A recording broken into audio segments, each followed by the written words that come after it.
Welcome back to another episode of Raising the 5%. I know it's been a minute, but welcome. I am your co-host and co-founder, Maydrian Lowe. And I am Maia Young, the other co-host and co-founder. And we are so happy to be here with you today. Some hot topics. First of all, shout out to everybody. It is actually one of the best times of the year. It's grad season. Oh my goodness. Shout out to everybody that is graduating. Yes. I've been reposting. Maybe we should do a couple of reposts on the Instagram page too. But I love that. everybody that I see on my story who's graduating, congratulations to y'all. Matter of fact, I'm gonna do it right now while we doing the intro. But This is what raising the 5% looks like. literally, we're Looks excited like for you. graduating. We're excited for what you're up to. We're excited for first time bar passages to come back Woo! later this year. Congratulations to all the Fed bar takers who have been getting those results back now and will continue to do so over the next few weeks. hmm And yeah, we hope that you're doing well. We know that this is crazy, crazy times in the country. And still Everything is managing. And that kind of deserves so some. crazy, but yeah, we still showing up. We still Yeah, we love being that. black. We still raising the 5%. That part. But what's going on with you, Maya? How you doing? I'm good. We're here. I took the Fed bar last year, Mhm. so I know what it's like. It's very different than July bar. I feel like, they're both very, very time consuming and very tedious. But with July, you graduate in May, maybe take a few days, and then you go. But Feb, it's right after the holidays, and you just kind of hit the ground running. And then, at least for Texas, where I took it, you only get one location instead of Mhm. where I had to drive there, plan it. Feb is very different. So for those who take the Feb bar, who pass the Feb bar, my biggest congratulations to you. Hats off, because I would never do that again. But I love that you did that and that you passed. So we're happy for that. We are happy for that and for you. I need you to text me the raising the 5% password when you get a second too, because Okay, I I will. apparently do not have it Okay. for Instagram. But anyways, today we just want a quick little hot topics episode, y'all. We know it's been a minute, so we just wanted to put some content out. There's so much going on, and we won't don't want to spend too much time on some of the heavy things because we know that the news cycle itself can be super heavy. But hmm there is just a lot happening within America in general. I guess on a positive note, we can start first with the fact that we're in a book. I guess we're in Books. two books, Yeah. but one book just recently got published. We'll be sure to put it here and drop a link in the description if you want to grab that book. We don't make any money from it, but No. it's still a good thing for Nah. and the book that just got published about us recently is called Justice on the Hill. So, Maya, you want to talk a little hmm bit more about that one?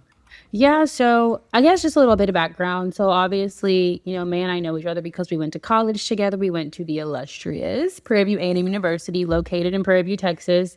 And we were both political science majors. And while we were there, we got heavily involved within the local political sphere, whether it was just through civic engagement, a little community organizing. And we ended up just honestly, when I say immersing ourselves in the landscape, complete immersion. And so we formed this little group, I guess you could say, friend group called the Political Science Posse, PSP. And we just hosted events. We would do voter registration drives. We would do all these different things. We did protest. We protested everything. We was mad at everybody. And it just worked out really well. And even still, years after, our impact is still being felt on the campus for the use of voting rights for students in Prairie View. And so we're in this book. Our friend is on the cover.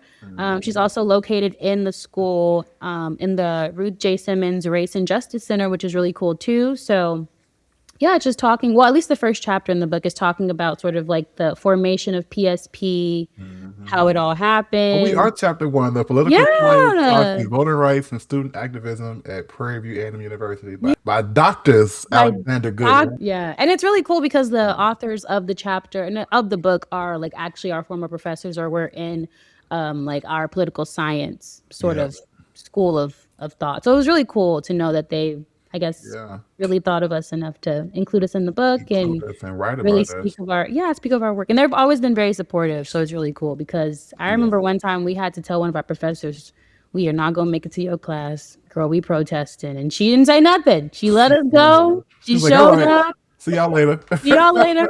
And that was really cool because, obviously you're there for school to go to school. But for us, we kind of we were learning about things in the poli sci classes and we were like, oh, well, this is actually happening right outside of our door. And we had enough support and honestly enough. I feel like we were fearless, I think, at that time where we were just like, why don't we just do it? And we did it. And we had people come and speak. And so the fact that we're in the first chapter of the book is really exciting. I'm so excited to read it too. I did get like a little sample on my Kindle and it's really cool how it starts off. There's a foreword, and it really is nice. So Yeah, I'm gonna order a copy. yes, It actually comes from my other alma mater as well. That's funny, Texas Tech University Press. yeah, But it's meant to be. considering what they doing right now, that they're Yeah, printing this, but maybe it's good, bro. Let me. Let me. anyway, they actually got a lot of black stuff up here. Yeah, it's really cool. One thing. Interesting, but they Yeah. anyway. That's besides the point. But Right. yeah, so we are in that book. Super excited about that, and like Maya said, just super grateful and blessed to be considered a part of the history, especially something that I think is just so instrumental in like everything I think about and the way I kind of approach life in general. And I mean, I guess that's a good but unfortunate segue to what happened yesterday when the Supreme Court essentially gutted Section 2, well, not yesterday, Wednesday of this week, Section 2 of the Voting Rights Act. I wrote about this on Substack last night. It just has been keeping me up all week. Let me clean my camera. It's been keeping me up all week, and I was like, I just kind of have to like sit with my thoughts and write about it. So I won't get too into the weeds. I think there are far better lawyers who specialize in voting rights work and specialize in that type of work that can speak to Yeah. all of the nuance of the case and the further implications. I just the thing that I feel the most is just how heavy the fight for voting rights is. Like you and I are people who have been directly involved in it, have Directly been impacted. Yeah. directly impacted by adverse policies in our Mhm. undergraduate experiences, and then to continue to like perpetually see it's the most frustrating part I think is like the gaslighting. Mhm. It's That and it's not happening. what's so hard about being a lawyer for Yeah. me. It's like I have to believe in the system. I have to. I don't want to sometimes, but I have to believe that this It serves system a purpose. it serves a purpose and that is going to do justice one day. But But unfortunately, yeah. that's hard to believe when you read opinions like the Calais opinion, when you read Yeah. opinions like the Shelby County opinion, where Mhm. it's like it's almost as if these people that sit on the bench are erasing the problems of the southern United States and the black people in places that we live because they don't affect them directly. That's what it Mhm. feels like sometimes. And to Mhm. I thought what, and I'll read what I this one little quote from my Substack about what. Follow him on Substack. Please follow me. We also link that. Let me make a little note of all stuff. We got a link, Hello. child. We got a bunch of stuff to link. This episode. Hold on. So Substack plus book. Okay, but I'm trying to find it. I can look on my phone. I can get there faster. But the quote from Shelby County, the Shelby County case and RBG's dissent, she says something that I think is especially powerful and moving. It kind of speaks, which kind of speaks to what happened in Wednesday as well. So, Mhm. and Ginsburg says, the sad irony of today's decision lies in its utter failure to grasp why the VRA has proven effective. The court appears to believe that the VRA's success in eliminating the specific devices existing in 1965 means that preclearance is no longer needed. With Mhm. that belief, the argument derived from it, history repeats itself. The same assumption that the problem could be solved when particular methods of voting discriminations are identified and eliminated was indulged and proved wrong prior repeatedly to the VRA's enactment. Mhm. And the same thing. So in the 12 years post Shelby, we saw the same thing happen when Shelby no longer became the law of the land. History repeated itself. Mhm. Voter challenges increased. Accesses to the ballot box increased. And Innumerably. immediately when Mhm. Calais came down, history repeated itself, and legislatures governors ran to legislatures that day to Immediate. redraw maps to wipe out black congressional representation.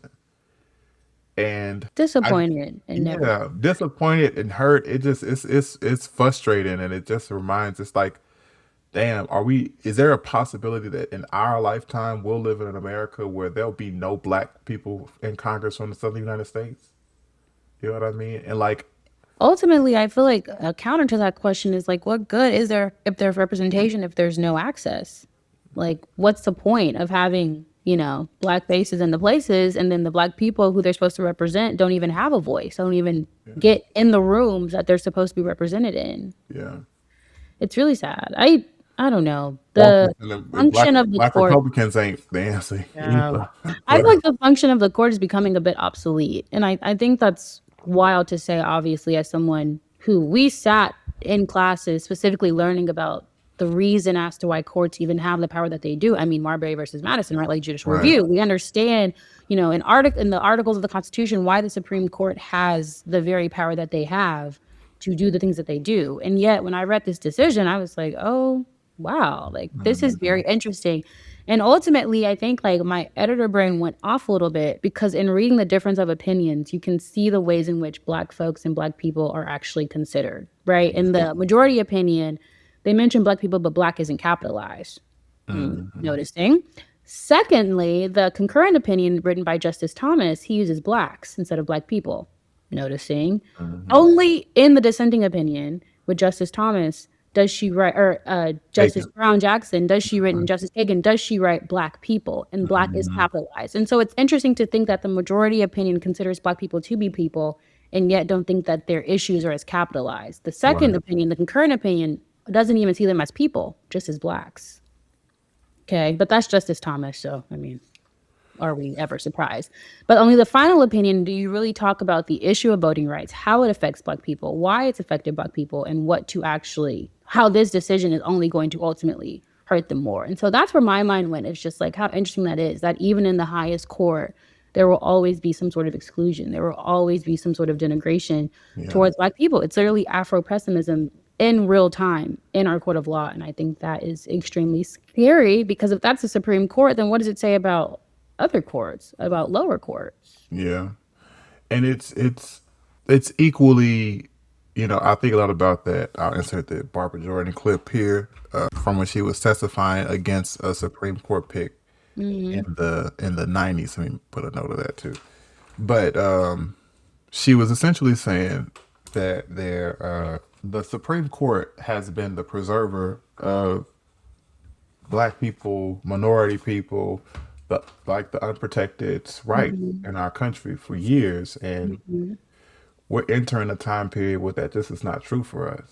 Yeah. The Supreme Court is not the preserver of minority rights. It is actually, in some instances, it seems as though people who are opposed to our interests are doing everything they can to get cases to the Supreme Court to restrict, restrain, or reduce the gains we've made as people over the last 100, not even 100, Yeah. Literally. That's what's what crazy to me. 75 years. Yeah. Like And so we've spent more time in this country without the right to vote than we have with with the right to vote. 250 years of slavery plus 100 years of Jim Crow, 95 if we're being technical. Um, but yeah, it is, And even with the right to vote, it being heavily suppressed, yeah. arguments about how it's being suppressed. Even with the VRA, and that's the other thing. Even like what Ginsburg said in that opinion, the VRA wasn't a fix all. Like the No. VRA didn't change everything, but it contained voter discrimination. It contained it in a way that gave people a remedy when it happened. And to just outright get rid of it is like essentially it's I mean it's dead Yeah. now. And I Section think 2 and Section 5. we're seeing a trend of a lot of sort of cornerstone decisions made by the Supreme Court that happened in the last century be gutted. And I Yeah. think that is very scary. I feel like constitutional scholars are terrified right now Yeah. because it's like, well, what does it even mean? What is the point? Why are we consistently teaching students about constitutional law? I Yeah. learned about Chevron deference in my law school, and Chevron is Chevron's gone. dead. So it's Chevron is like, dead. what are we talking about when Yeah. we're actually hoping that the future people who are meant to legislate, or not legislate, but to argue different decisions amongst courts, when the law that they're learning is no longer applicable, when it's bad law? Yeah. Then what is it? And I feel like we're getting to that point where it's like, what good is it? What does it even matter? What good are you to be the Supreme Court of the United States if you are only protecting a certain people of the United States? Right.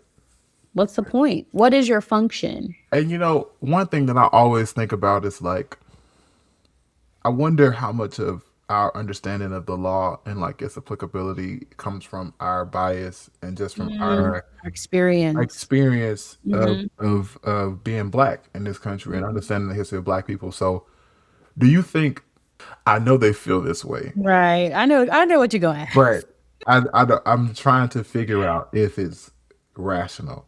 Do you Hmm. think that our opponents feel that we know they're happy, we know that they are excited about this, but do you think that they feel as the same way that we did maybe in the 1965s when the VRA and the Civil Rights Act was passed, or when the Fair Housing Act was passed, or do you think they feel when these cornerstone decisions changed the entire legal framework for the nation, do you think they feel like this was the way it was supposed to be, and are they doing it from a place that they truly believe a multiracial, multi-ethnic democracy can exist without those protections? Or are they doing it from a place where this is just like malicious malintent to discriminate as much and as far as and wide as possible in every range, in every corner of the country?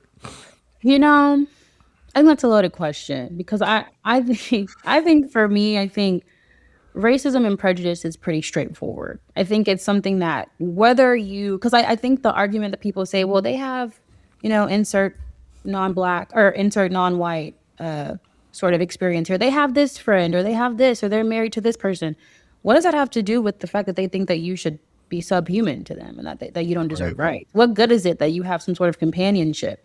People think that dogs are their friends. Right. Do they think that dogs should have the same rights as people? I mean, for some people they do. But like, you know what I mean? So I think we live in such a country, and also I think it's interesting because I agree. Like I think our biases, and I guess I wouldn't even call it that, but our experiences based on literally being people in this country who, whether there was a direct relation to them or not, people who looked like us were enslaved in this country Right. centuries. And even beyond enslavement, there was an obvious and undoubted sort of revoke of autonomy, a revoke of humanity that we're still seeing the effects of to this day. And so I think for I don't know if they see it as like, you know, this is what needs to happen, this is how it always been. I think they just genuinely think that black folks and people who are, associated are subhuman. I think they don't think that. Like, why would you want even the same rights as me? I Right. don't even think we're the same. I don't even think that you deserve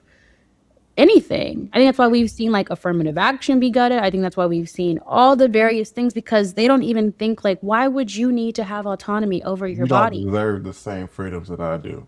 Why would you? Right. They don't. I think that has to start with honestly a conversation and a recognition maybe on their part that like we in this country, I feel like we talk about enslavement as like this historical artifact, which it was. But I think when we dive about that, people don't think about how horrible, how truly, truly horrible Yeah. enslavement really was.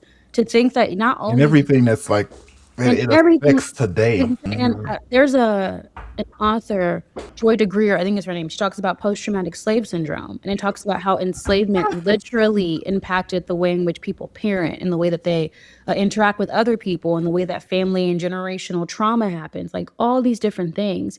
But I think for people who don't have a direct relation to enslavement, you think about enslavement as if it was like this sort of mythical thing. That because you actively are not seeing someone enslaved, that maybe your family didn't have any connection to enslavement, that is this thing that like could have possibly happened. It's mythical. In reality, I think for Black folks are like, well, it did happen. I know it happened because like people in my family picked cotton, or people in my family were enslaved, or people in my family are still feeling the effects of the very things that the civil rights movement was meant to almost correct, although it not be a complete fix. It was meant to remedy something. But I think for folks who don't have that experience, it's easy to think about it as if it's this theoretical or hypothetical thing. Like, yeah, that could have possibly happened. But like in this country now, we all have access to these things, even though we don't. In this country, we can all say what we want, even though we can. And I think it's, I don't know, especially being obviously how we talk about being educated in a sphere where all you're learning is the law. I think about mass incarceration and its connection to slavery a lot because it's like there's no way that there's an overrepresentation of Black folks in the criminal legal system and the incarceral system, and you think that it has nothing to do with the enslavement of Black folks in this country. There's no way. You can't talk about incarceration without talking about slavery. Yeah. Like, you can't. Honestly, you can't talk about even the ways in which people are incarcerated through the use of police departments without talking about how police departments used to be slave patrols. You just can't. Yeah. But I think for people who It all it's connects. all connected, but for people who don't think that, Yeah. even us being on this platform raising the 5%, that there's only 5% of Black voters in this entire country still in 2026, Right. and you think that's Damn near nothing to 100 do years with, after Smith v. Outright. and that has nothing to do That's the with wrong case. enslavement? But Like, Harmon v. Sweat. So I'm talking yeah, about. Sorry. Yeah. that's nothing to do with enslavement. Like, I don't know. And I think we can make that connection easily because it's always affecting us. And I think that's what it's, I don't know, it's really sad. I think about even the ways in which, Black folks and adulthood have a tricky relationship. Like, Black folks don't really get to have the adolescence. Black folks are seen as adults at 12 Immediately. Yeah. immediately. And I think that plays a really big part in the ways in which they're educated, in the ways in which they're talked to, in the ways in which they're disciplined, in the ways in which they're not disciplined. Like, I think when you are in a country and a society where Black folks are always, no matter what, seen as the chattel, as the capital, it doesn't matter how you present your capital. It doesn't matter if you are educated, if you're not, if you're successful, if you're not. Ultimately, we don't think you should be anywhere, anything other than below me. So I think that they think that this is genuinely like how it's supposed to be. Yeah. And And I I think that's think really sad. I'm so glad you brought up the slavery piece. I've been just kind of like I've been talking about it so much every chance I Yeah. get, but I'm reading like all neo slave narrative fiction. Mm-hmm. And the question that I've been like pondering with is like who's responsible for slavery essentially. And I think white people sometimes I think white conservatives sometimes feel that Black people place all the blame for slavery on them, and as a Mm-hmm. consequence of that, and I think they feel like Black people coupled with people who felt guilty for slavery are the reason that we have the first Civil Rights Act of 1886, Mm-hmm. the subsequent Civil Rights Acts, the subsequent VRA, people who felt guilty for slavery and or its vestiges of it, which are Mm-hmm. Jim Crow and all the other Mm-hmm. things, right? And I think until we're able to, because like everything that you kind of just described, Black people we talk about the way that we learn about slavery in this country at adolescence is that we absolve any race from any responsibility of it, and we talk about it as an institution that existed that didn't extract humans, but it Mm-hmm. extracted Capital. capital and Mm-hmm. a product in a way that it's almost like with an apathy for the Humanity. Yeah. Of exactly the of the humans that people. literally it took. Yeah. And we don't talk about all of the ways that it changes like the human psyche, like you said, and also Mm-hmm. the way that it changes our experience and the way that it has molded and the way that it molds and shapes us still today. Mm-hmm. Right? Those of us who are aware and conscious and care enough to think about the way it affects everything.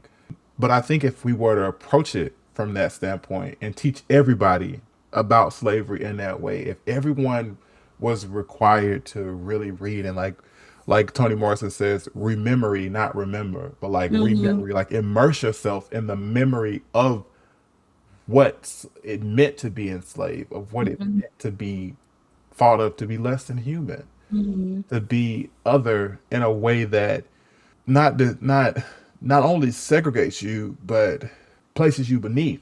Mm-hmm. So I don't know. I think a lot about it, and I think, yeah, I think you're right. I think that so much of American racism is ingrained into like it's like baked into things that we just don't even think about or talk Yeah. about or just like It's even. woven into the fabric of the flag.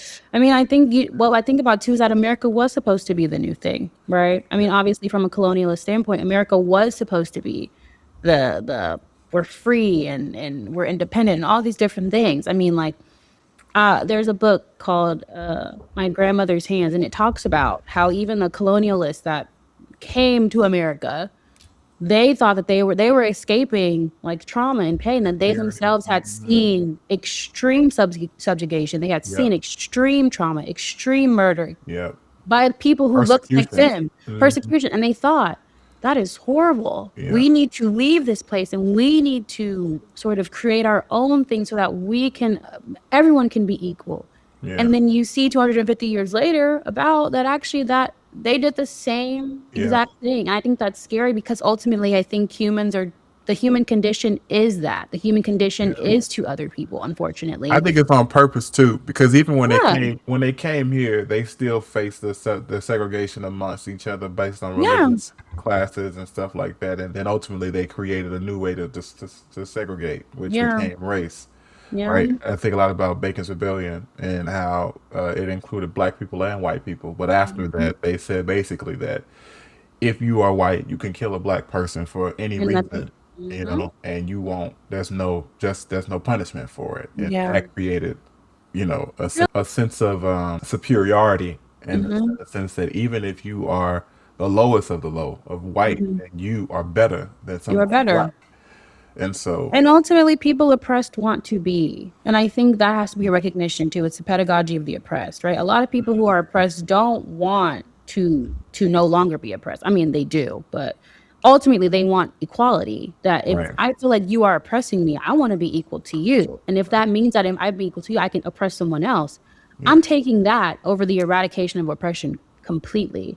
And I think that's what we find ourselves time and time again in this country. That like people actually don't want to not be oppressed. Nobody wants to be free. They want to be freer. I mm, want to be a little bit freer than you. I don't care if I'm mm, still in this system where like someone over me oppresses me because I'm oppressing you. When in reality, let's just not oppress anybody. exactly. We ain't free till we all free. Hello. But that also requires self-sacrifice. It requires you to think beyond yourself. That okay, maybe that doesn't affect me, but it affects you. Like if it affects you, something like that could affect me. So let me fight for you. But I mean, we live in this country where, you know, I Yeah. want to be free or I don't want to be free. So Ooh, excuse me. unfortunately, the decision never surprising, but extremely disappointing because I just wonder what this means. I mean, obviously across the board, I think about even the next presidential election, how Yeah. that'll be. Like it President, is going to have Congress, like it's got gross, gross, sweeping gross, effects. gross. Yeah.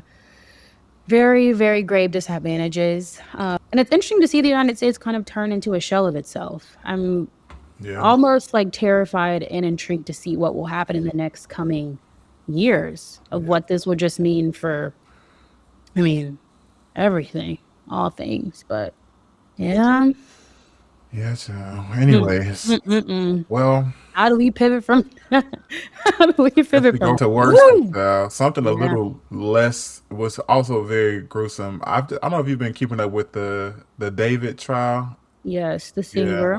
This is crazy. Like it's really, really crazy. So if you're not familiar with this trial in general, David he is, I think he's like 21. He's Yeah, very very young. young. He was Yeah. on the cusp of like super stardom. Like he had, Mhm. I don't even remember the song, but I know it was It everywhere. went very viral. It was Yeah, I remember that. everywhere. He was fixing the tour. And then this little 14-year-old girl came up missing, and her remains were found in a vehicle that was registered to him in his Texas home. So, Mhm. according to BBC.com, allegedly, singer David has pleaded not guilty to charges of first degree murder and the death of a teenage girl who vanished last year. Mhm. David's full name is David Anthony Burke, and he was accused of murdering the 14-year-old Celeste Riveras Hernandez, whose Mhm. remains were found in September in a Tesla registered to his name in Texas. He was charged with murder for financial gain with the murder of a witness of an investigation. The Los Angeles District Attorney said he did not speak during his arraignment last Monday, and his lawyers entered a plea on his behalf. So he's saying that he was innocent, but Mhm. evidence against him is like stacked. So apparently Mhm. there was like 40 terabytes, which 40 terabytes Yeah, is a lot. insane. Beyond a lot. That's Yeah. like months, maybe years of data. 40 terabytes of data that was discussed between him and the girl, conversation. So not only is he a murderer, he's a PDF file. So, Mhm. but I was reading something similar saying like her remains. He bought a chainsaw and like cut up her remains. I'm like, oh, like if these alleged facts are Not true, true. this is like Yeah.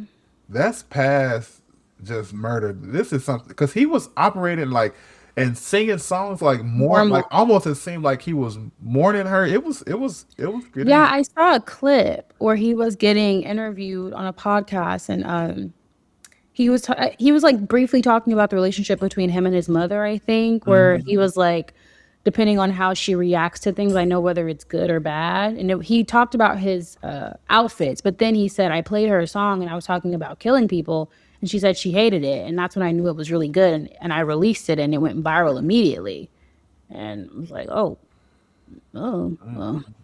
But it's very interesting, and it's like it's so young. But you know what? Things like stories like this, not really stories, but the harm that happens with this always makes me think about restorative justice. 'Cause I'm like, I wonder Yeah, I'm if an abolitionist, but her parents would even be interested in even conversing with him, because I feel like when you get into like the irreparable harms a little bit, which there technically aren't any, but deep seated harms like murder, yeah, I rape, think all violent, of these different things, extremely violent extremely crime. violent crimes. I don't know. Yeah, I you don't know don't think what I'm an so? abolitionist, but I don't know what to do with violent criminals. And also, you Mm. got to think about the fact that this relationship between David and the young I mean, it girl was inappropriate for sure. completely inappropriate. It He started was when a she was child. Yeah, 11 years old. yeah, and he was well He over. allegedly started sexually abusing her when she was 13 and he was 18 years Yeah, old and threatened to kill her then when she attempted to reveal the relationship. Like this is like socio this is crazy stuff. yeah. I And think about it. I don't know. It's hard to say. I mean, in restorative justice, they talk about like harm is this inevitable sort of thing. yeah, Not to say that every single harm, no matter how deep seated or not, it's going to happen, but that like harm is a cycle. Someone usually harms someone else, and they either become the responsible party or the harmed party. And I don't know. Whenever I think of things like this, it just makes me think like he likely himself could have been harmed in either a yeah, serious manner or a similar manner. And obviously, harm changes your psyche. Trauma completely changes your psyche. I don't know. yeah, something happened for Yeah. sure. And But it's sad all across the board. it Yeah. is. But my condolences to her To family for her, yeah, her sure. family. She was a child. There's a young child, 13. He's from Houston. Oh my goodness. Yeah. That is terrible. Yeah. But yeah, I honestly don't have much A of an lot. appetite to talk about that Yeah. past just those facts. But praying for everybody involved Yeah. on the victim side for sure. Yeah. All right. Oh, I forgot. We also could talk about oh yeah, we could talk about this crazy stuff down in South Carolina, child. You know what I will say about that? I want to applaud the students. I've Oh, been literally. loving lately.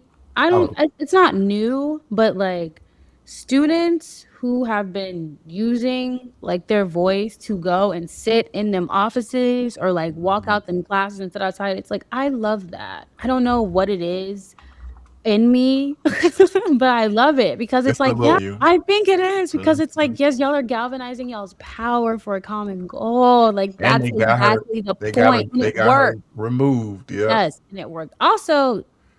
why did y'all invite that lady? That reminds me of You a know similar why they thing do that that. happened at Morehouse when I forgot who they had as a commencement speaker. I don't Oh, want I to remember. It was misspeak. a big hoopla. Yeah, I don't want to misspeak. Was it I Joe thought it Biden? was. I thought it was Joe Biden. I think I think it it was Joe was. Biden. Yeah, and It was Joe everybody Biden in the midst of it was at the height of they the turned everything Palestine around. Yeah, stuff. the genocide, and they turned everybody around. Yeah. People were saying, "No, you guys should let him." And I remember they had them caps over their head, got that gown, Yeah. slept. And I said, "I love that." Like, Yeah. yes, if you feel so called to protest, do it. Especially at your graduation. And I think I saw a video of a student saying, like, this is such a big day of my life. Why would I have someone there who doesn't support me nor my right to even excel in this country to tell me what to do on my first day out? That's Like, right. what sense does that make? And I It's said, you know what, it's girl? that And it's someone that said, that's your dance. speaker. And I said, you're exactly right. How do I vote for her to speak to y'all? Because I feel like I'm about to graduate. She empowered me. I'm like, you know what? Yeah. It's that dance Yeah. that those schools They keep playing every single time. And I all the don't time have to do. And I also was like, well, maybe they in like the South Carolina University system. No, they have an all no. black board of trustees. No, it's them. Yeah, we was talking about Come that. on, for Info, real. Like, info. but gratefully the students did get that handled. So shout out to y'all at South Carolina State. We see y'all over here, and we're proud of y'all as And they fellow graduate on the 8th. So it's fellow coming up Prairie real View alum. soon. This is we Yes, drinking a sip cheers of to water for that. y'all. Cheers to y'all. I'm so glad that happened because I remember even I mean I'm reading the article and it talks about how the chairman, he is the one who actually invited her. The He chairman of the told board of regents, the board of chairman, trustees. yeah, he invited her. Lord have mercy. And he said that the president didn't deserve the backlash. He said, all I'm trying to say is for the president and all he's done for the university did not deserve the ridicule because he's only asked to do what the chairman is asking him to do. So you're the Oh, you chairman. did it So third person, anybody who thinks about themselves in third person, watch them. That's all I'm gonna right. say. And that is walking into rooms to help us get funding. Not just for the kids, but for the kids who are to come later. And it says Yvette, who is also running for governor as a Republican, said that she received an invitation in December to speak at the commencement. And she referred to student protesters multiple times as a woke mob. And you want to come to my school? And she still says she's coming. And And I she said think she's gonna that's also apologize. like that's another thing. Like, why do you even want I'm a to come woke speak to mob. us? Woke mob? What you trying to do to me? Literally. No, I'm scared to figure out. You want to come to me? You already think I'm a woke mob. Literally. That's actually a little scary. No, And that's super predator territory. Like you have the power of the government to that's a little scary. you're the lieutenant governor of the Yeah. state, and you think that students protesting makes them a woke mob, Yeah, that's a little spooky. and you want to be governor? Right. No, but that happens a lot. Like, unfortunately, whenever things like this happen, I'm never surprised because it Yeah. goes to our earlier point. Like, no matter what you're doing, these are students that are literally getting educated. They're pursuing higher education. They are very well educated. They have taken all the literature classes that they need to graduate. They've done all their credits. They know what they're protesting about. They're also like adults. And you're telling me that you think I'm a woke mob because I don't want you at my graduation where I've paid my tuition and my board and my fees and my books for years? And you want to come and speak to me? And it's more so like why I'm frustrated with the board of trustees because Why would you like even invite why her? would you do that? What did you think Like she was going to say? literally. And That's I know hard. why you did it, rather. You did it because you're No. trying to get money for the school. I understand that. And I also think, like I said, it's that dance they have to do all the time where they're trying to go back and forth between balancing black interests and state interests. But some things you just got to use your discernment. And some things I feel like, babe, if you're on the board and you got to wonder, this seems a little immoral, but I get a little bit money.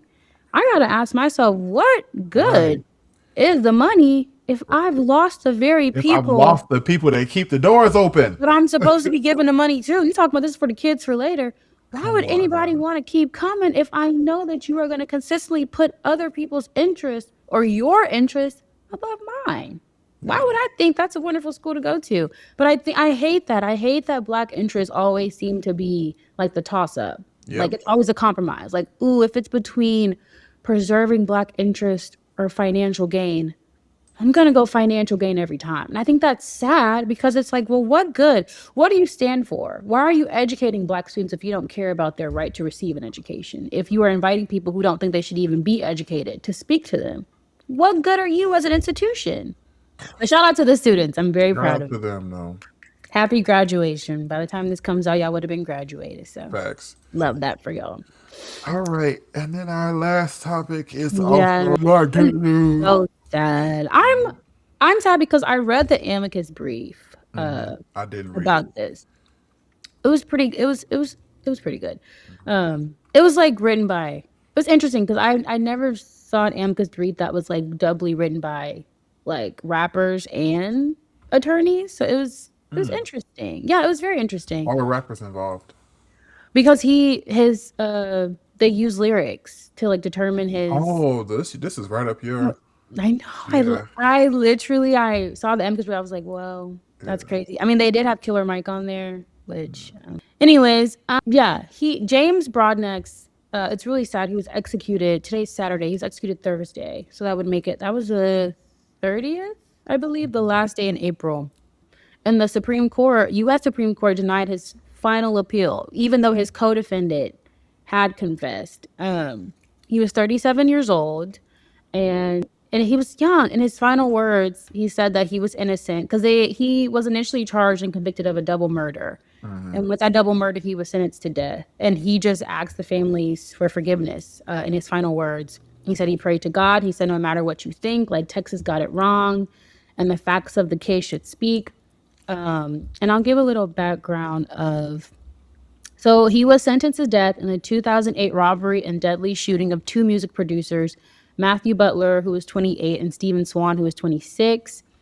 And his final appeal that the Supreme Court ended up denying was around a confession from his cousin, who was also his co-defendant, who said that he had shot the man and not James, who was the one who got executed. And it also said that his sentence was unconstitutional. The death sentence was unconstitutional in light of confession, and DNA evidence corroborated his co-defendant's confession because only the cousin's DNA was found on the gun and on one of the victims, and not James at all. And it was really sad. And then the appeal also said that like the prosecutors had been a little bit prejudiced, and they had struck all the prospective black jurors, and they had invoked racial stereotypes during the trial. And the Supreme Court struck, I think in total they struck 3 total appeals from his team. So they struck down the 2 other ones that argued that the trial prosecutors had misrepresented rap lyrics that he had written, and then another one about the jury's racial makeup. And I thought this is interesting to me because anytime rap lyrics are included in any sort of criminal trial, I don't know. I have always been interested in it, but I've been researching it for the last 2 years or 3 years, I guess. And it's interesting because there's never a good argument as to why they're included. I feel like people always get them under like maybe character evidence or maybe under just like a contextual understanding, but there's never a good argument, and it's always prosecutors inviting it. And it's usually the sum of their case. There's not really any other evidence other than the fact that they wrote these rap lyrics, and that has to show some sort of criminal culpability. But it's extremely sad because anytime there's a death penalty and execution, I don't know. I personally am anti-death penalty. I think it's just extremely animalistic. I think it's very ironic that people end up letting the state, and I say the state as just like the carceral state, not a particular state, but like they let the carceral state kill people as a punishment for killing people, because if we are aware that the onus to kill people is wrong, then why is it okay if the state does it? And I think that Right. just opens the idea that state sanctioned violence is actually okay, which ultimately, like if people think the death penalty is okay, I think that they think police brutality is okay. And that's just my sort of personal politic. But it's just really sad because he was young. He was 37 years Man, old. I was like 37. Don't you have a long time to appeal? And he's been on death row for 18 years. So he Yeah. was He was a 19 years child. old when this happened. Yeah. Sorry to Yeah. the victims' families as well, because I'm sure the other victims were young, but man, Yeah. 19 is very young. Was the Innocence Project involved in his case as I well? think the ACLU. Okay. Yeah. It's sad. And he just got married like 2 weeks before the execution because she was never able to touch him or hug him or anything because he was on death row. And it's just sad. So not a fan of the death penalty or Yeah. state sanctioned violence. But yeah, so It's really sad. And the it fact that they is. used his rap lyrics to like Yeah, his conviction. is always very odd to me. It is. It's anti-black. It's extremely anti-black. It It's is. extremely, and it's also I just don't understand the point. I just don't understand what it's It's meant. not legally sound. Is what It's you're not saying. legally sound. Yeah. Because it was obvious, like you said, it happened when he was 19. And so like he Mm. wrote down these lyrics in a Oh, notebook. you froze for me. Oh, Are you frozen? no, not anymore. Okay, there you go.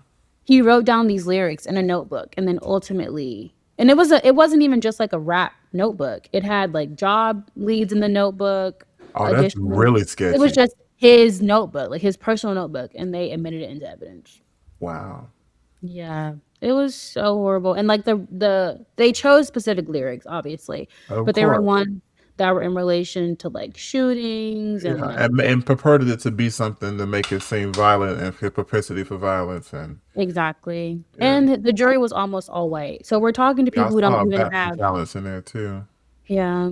And I think that's all it's always very that's why I think the argument for people who are like pro rap lyrics to be involved in courtrooms, it never makes sense to me because like ultimately the jurors that you're introducing the evidence to lack the contextual like Yeah, understanding to and even then there's a whole racial component there because people, immediately, yeah. white people. I mean, I guess now maybe white folks understand. Maybe some white people understand rap in a different way, but No. generally, rap is not even amongst black people. It's not It's a not widely popular. It's understood. not Yeah. widely acceptable or reviewed in a positive light, Yeah. or as an art form in a lot of ways. So Yeah, it's not even considered to be an art form. I think that's the that's worst crazy. part is Kendrick that Lamar has even a poster for rapping, then it's not an but art form. that's what's crazy. Like rap has continued to permeate through the very corners of society. I think about that a lot. I wrote about that. Of like the heavy commodification of rap is almost similar to subjugation because you can't acknowledge me for being artistic or creative, but you'll use it to like market a product Hmm. to show that you are like Or some really as little down as halftime you show. think you are, and really you don't care if Yeah, I go to jail for it or not. You care about making that money. that's And right. if my lyrics are the soundtrack to you making that money, what good is it if I'm here? And I think Right. that's horrible. And I don't know, it's just sad. It's really sad. It's never going to be okay. But he was really young. Yeah, he had been on death row since he was 19, and that plays a really big part in Yeah. a Everything. lot of things. But Texas is, Be known someone else in for about 2 weeks. yeah, Texas is infamously known for executions, and it's sad because they said through the lethal injection, he had his nose was bleeding and his neck was bruised. So like it's just I don't know. It's a really sad way. So prayers to his family, prayers to the family of the victims. It's just sad. Sad all about it. Around. Well, But that's our hot topics for the those are our day. hot topics for today. We will see y'all again sometime soon. Please make sure to like, subscribe, and share. Follow us everywhere. We're on TikTok, Yes, LinkedIn, yes. YouTube, Instagram. Instagram, and I think those are all our places. Be sure to interact with us. Let us know what you want to see more of, and we'll check in with y'all sometime soon. Love and light. Peace. Peace. Stop.